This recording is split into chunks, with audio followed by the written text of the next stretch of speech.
आप देख रहे हैं इंडार्क राजकुमार के साथ। तो चलिए बढ़ते हैं आज की कहानी की ओर।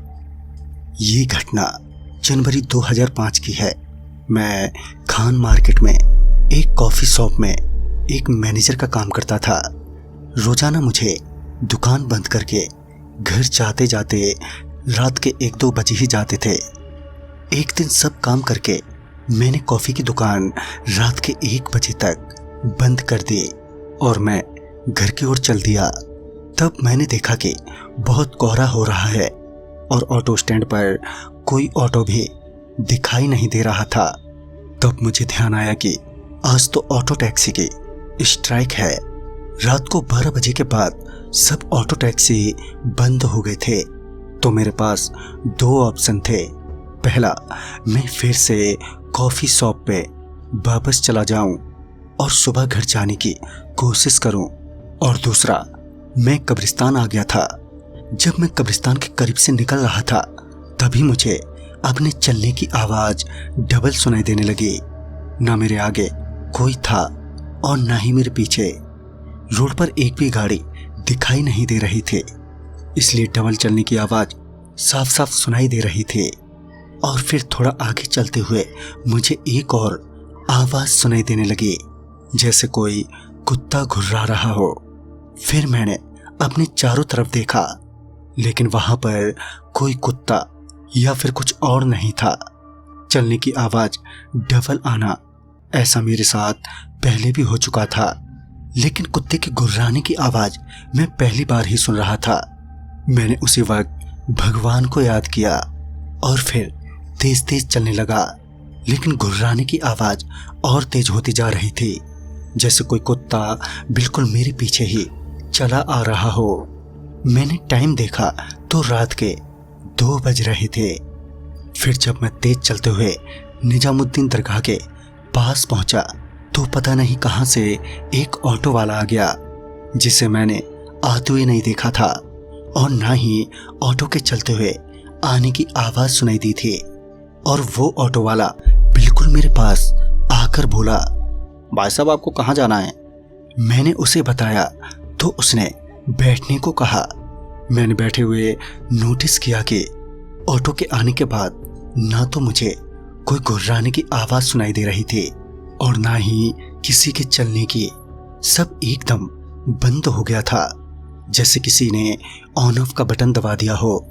फिर अगले 10 से 15 मिनटों में मैं घर के पास पहुंच चुका था। मैंने ऑटो से उतरते हुए उस ऑटो वाले से पूछा, भाई साहब कितने पैसे दूं आपको? इस पर ऑटो वाले ने बोला, कोई बात नहीं भाई साहब, मैं तो इसी तरफ अपने घर जा रहा था और आपको देखकर मैंने ऑटो रोक दिया, क्योंकि सभी ऑटो टैक्सी स्ट्राइक की वजह से ऑलरेडी बंद हो चुकी हैं। आपको पैसे देने की कोई ज़रूरत नहीं है। और इतना बोलते हुए वो वहाँ से चला गया। उसने मुझे थैंक यू कहने का मौका तक नहीं दिया और मैं पैसे हाथ में लेकर वहीं खड़ा रह गया। फिर मैं सोचते सोचते घर की ओर चल पड़ा। मैंने सोचा कि ऑटो टैक्सी स्ट्राइक में बंद थी, तो फिर ये ऑटो वाला कहाँ से आया था? वैसे भी मैंने उसे आते हुए ना तो देखा था और ना ही ऑटो के चलने की आवाज़ सुनी थी, और उसने मुझसे पैसे भी नहीं मांगे। चाहता तो आराम से मुझसे 100 रुपये तक ले सकता था। और कैसे उसके आते ही वो जो आवाज़ें आ रही थी वो भी एकदम से बंद हो गई थी। मुझे आज तक ऐसा लगता है कि भगवान ने मेरी मदद करने के लिए अपना कोई फरिश्ता भेजा था। तभी वो झट से आया और बगैर पैसे लिए झट से मदद करके चला गया। तभी मैंने ऊपर वाले का धन्यवाद किया, क्योंकि उस सुनसान इलाके में मेरे साथ कुछ भी हो सकता था। और मुझे इतना तो एहसास हो ही गया था कि कुछ तो था जो मेरे साथ साथ चल रहा था और मेरे साथ कुछ बुरा हो सकता था या फिर होने वाला था।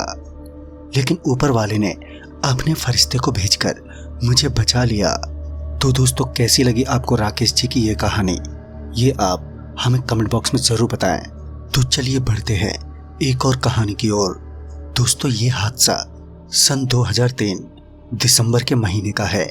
ठंड बहुत हो रही थी और रात को धुंध ने कवर कर लिया था। मैं अपनी कॉफ़ी शॉप, जो कि एम ब्लॉक मार्केट जीके 1 में थे। उसे रात को बंद करके वापस घर आ रहा था। उस वक्त रात के 2 बज रहे थे। तब रात को वहां ऑटो नहीं मिलता था, इसलिए मूलचंद तक मुझे पैदल ही चलना पड़ता। जैसे ही मैं सेंट्रल स्कूल के सामने वाले पेट्रोल पंप पर पहुंचा तो मैंने देखा कि वहां पर पुलिस की चेक पोस्ट लगी है। मैं धीरे से निकलने लगा तो मुझे किसी ने आवाज मारी, अरे भाई राकेश, तुम अभी तक घर नहीं गए? तो मैंने सर उठाकर देखा तो मेरा दोस्त एक पुलिस वाला था। मैंने उसे देखकर स्माइल किया और जवाब दिया, हाँ, आज मैं लेट हो गया हूँ यार, कुछ ज़रूरी रिपोर्ट्स बना रहा था। फिर उसने कहा, चल आज मैं तुझे छोड़ देता हूँ। मैंने उसे मना किया, नहीं सर कोई बात नहीं, मैं चला जाऊँगा। लेकिन जब उन्होंने 2 से 3 बार बोला तो मैं मान गया और उनकी बाइक पर बैठ गया। हालांकि अंदर से मेरा दिल मुझे मना कर रहा था बाइक पर जाने से। फिर हम धीरे धीरे चलने लगे, बातें करते हुए। जैसे ही हम मूलचंद क्रॉसिंग पर पहुंचे तो हमने देखा कि सामने से एक ट्रक इतनी धुंध के बावजूद बहुत स्पीड से हमारी तरफ आ रही है। और हम जैसे ही उसे क्रॉस करने लगे तभी हमारी बाइक डिसबैलेंस हो गई। उस वक्त ट्रक हमसे सिर्फ 10 से 12 मीटर ही दूर होगा। हम दोनों को लगा कि आज तो हम गए, अब हमें कोई नहीं बचा सकता। लेकिन अगले ही पल 1 सेकंड के लिए हमारी आंखों के सामने एक तेज रोशनी पड़ी और हमारी आंखें चौंधिया गईं।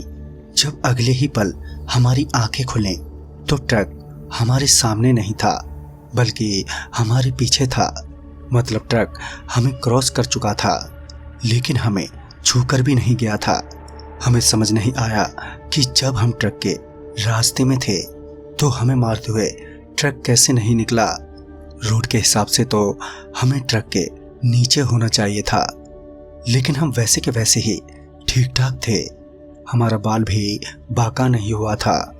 हम तो मान ही चुके थे कि अब हम मरने वाले हैं, लेकिन हम बच गए थे। लेकिन हमारे सिवा कोई भी ये देखने वाला नहीं था जो हमारे साथ हुआ था। फिर हम दोनों ने बाइक को साइड में लगाया और खड़े होकर ये देखने लगे कि आखिर ये क्या हुआ था। हम दोनों डर के मारे कांप रहे थे। एक दूसरे की धड़कनें हम सुन पा रहे थे। काफी देर तक तो हम चुप ही रहे, सिर्फ लंबी लंबी सांसें लेते रहे।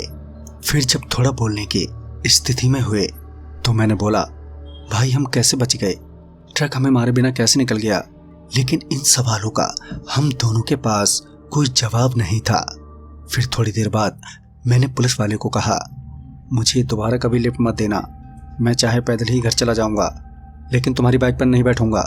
फिर हम थोड़ा हंसे और ऊपर वाले को धन्यवाद किया।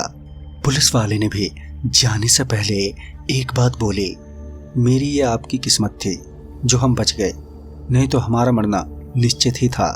हमने एक दूसरे की जिंदगी बचाई है आज। और फिर मैं ऑटो में बैठकर घर निकल गया और वो पुलिस वाला अपनी ड्यूटी पर वापस चला गया। इस बात को हुए काफी साल बीत चुके हैं, लेकिन मैं और वो पुलिस वाला भी जरूर सोचता होगा कि ट्रक से हम कैसे बच गए थे। वो रोशनी क्या थी जिससे हमारी आंखें चौंधिया गई थीं, लेकिन ट्रक से बचे तो बचे कैसे? तो दोस्तों इस कहानी में बस इतना ही। तब तक के लिए बाय एंड टेक केयर।